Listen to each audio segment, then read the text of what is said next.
Sifa kubwa na kazi ya kiongozi yoyote si kulalamika. Kiongozi anatakiwa kuonyesha njia. Kiongozi anatakiwa kushauri. Kiongozi hatakiwi kulalamika, kwa sababu wewe kiongozi ukianza kulalamika, vipi wale ambao tunawaongoza watakuwaje? Nyinyi hapa mtakumbuka kiongozi wa kitaifa yule wa Ngome ametoka kwenye vyombo vya habari, anaanza kulalamika. Kwa nini fedha zile za vijana bilioni 200 zimepelekwa katika wizara za kisekta? Ni lazima tuwaambie na tuuelimishe umma kwamba fedha zile bilioni 200 zimetolewa kwa ajili ya vijana, zimetolewa kwa ajili ya kina mama, zimetolewa kwa ajili ya makundi mbalimbali ya vijana, ikiwemo makundi ya watu wenye ulemavu. Si fedha za vijana peke yake.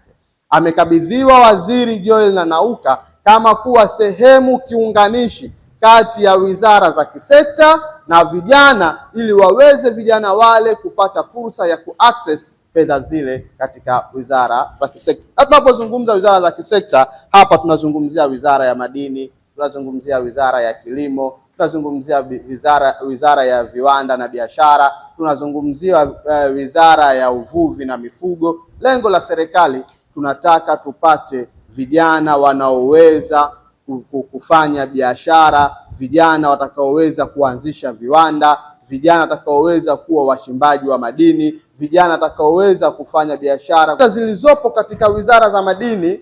Tunatakiwa vijana tuziendee katika utaratibu ambao umewekwa na umetolewa na serikali hii ya Chama cha Mapinduzi, ili tuweze kupata wachimbaji wa vijana, ili tuweze kupata wafanyabiashara vijana, ili tuweze kupata wafugaji vijana, ili tuweze kupata wakulima vijana.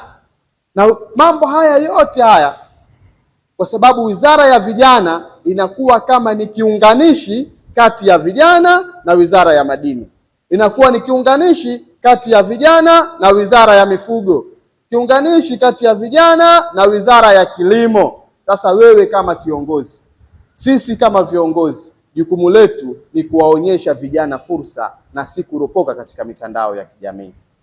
Vijana na Jumuiya ya Umoja wa Vijana wa Chama cha Mapinduzi tumeiona hii ni fursa. Jumuiya ya Umoja wa Vijana mkoa wa Tanga tumejipanga kuwaelimisha vijana kuziendea fursa hizo. Na kama tumejipanga hivyo, baada ya wiki moja kuanzia leo, tunaanza mafunzo rasmi ya kufundisha masuala ya ujasiriamali. Tutaanza kwa kufundisha wakufunzi, kwa maana katika mafunzo yale tutafundisha namna kutengeneza mabatiki, kutengeneza sabuni, kutengeneza mafuta, kutengeneza mishumaa, kutengeneza chaki, ufugaji wa nyuki, mambo ya mwani, ili kusudi vijana wale wapate kujua na kupata taaluma, ili waende wakazitumie fursa zile. Leo unaposimama kiongozi wa kitaifa wa vijana, ukaanza kubagaza na kubeza, unanyima fursa kwa vijana kufuatilia juu ya fursa zilizokuwepo katika hizo bilioni 200. Nilifikiria kwamba atatoka katika vyombo vya habari na kuhamasisha vijana waweze kuchangamkia fursa hizo katika sekta hizo katika wizara hizo za kisekta, ili kusudi vijana tuweze kujikomoa kiuchumi.